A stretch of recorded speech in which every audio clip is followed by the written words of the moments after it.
Hello everyone, আমাদের এই যে এইখানে দেখতে পাচ্ছ বাসের প্যান্ডেল করেছে। এখানে হচ্ছে মেন গেটটা, আরেকটা মেন গেট করেছে আমাদের লাগাপাড়ার মোড়ে। আর এইখানে হচ্ছে বাবা শিবের গাজন হবে। তোমাদেরকে পুরো প্যান্ডেলটা দেখাবো, আসো।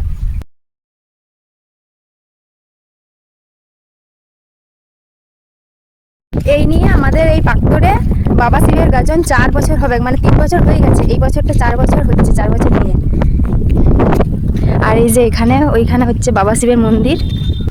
যদি কেউ তোমরা আসতে চাও, দুর্লভপুর থেকে পাক্তর আসবে। পাক্তরের সাইডে ঢুকে দুটো রাস্তা আছে, একটা হচ্ছে লালপুর যাওয়ার দিকে এইদিকে, আরেকটা হচ্ছে ওইদিকে হয়ে আসা যায়। আর এইগুলাতে সব মূর্তিগুলো হয়, ঠাকুরের যে মূর্তিগুলো হয় না, ওই মূর্তিগুলো এইগুলোতে হবে সব, এই যে এইগুলো। আর এই বছরের স্টেজ দেখো আমাদের, এই তো এবছরের স্টেজটা একটু বড় করে এখানে করা হয়েছে। অন্য বছর ওই দিকটাতে করা হতো, কারণ হচ্ছে এত মানুষ হয়, ধরায় না, ঠিক আছে, ওই জন্যে এবছরের স্টেজটা এত বড় করে করা হয়েছে। তো আজকে দেখতে পাচ্ছ ফাঁকা, কিন্তু কাল থেকে আমাদের এখানে গাজন শুরু হবে গাইস। 13, 14, 15, ঠিক আছে, তোমরা সবাই আসবে। আর তোমাদের কোথায় কোথায় গাজন হয়, কাদের কাদের গ্রামে হয় গাজন, অবশ্যই কিন্তু কমেন্ট করে জানাবে।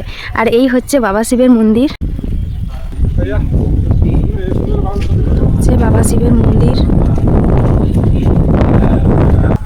আর ওইখানে যে প্যান্ডেলটা তোমরা দেখতে পাচ্ছ, ওইখানে হচ্ছে দুবেলা খাওয়া, মানে সকাল আর দুপুর। এবারে রাত্রিটা বন্ধ আছে, প্রথমবারে যখন হয়েছিল রাত্রিটাও চালু ছিল, এবারে সকাল আর দুপুর মানে যে আসবে তারই খাওয়ার মানে ব্যবস্থা আছে এইখানে করা হয়েছে। আগের বারে মানে আগে যে 3 বছর গাজন হয়েছিল, এইখানে দোকানগুলো ছিল, এই যে এখানে যে গাছগুলোর জন্য এখানে করা হয় না, ওই দিকটা করা হয়েছে। এই হচ্ছে গাজনের আমাদের প্রস্তুতির ভিডিও। তো চলো, আজকে ভিডিও এখানেই শেষ। দেখা হচ্ছে তোমাদের সাথে নেক্সট ভিডিওতে। টাটা।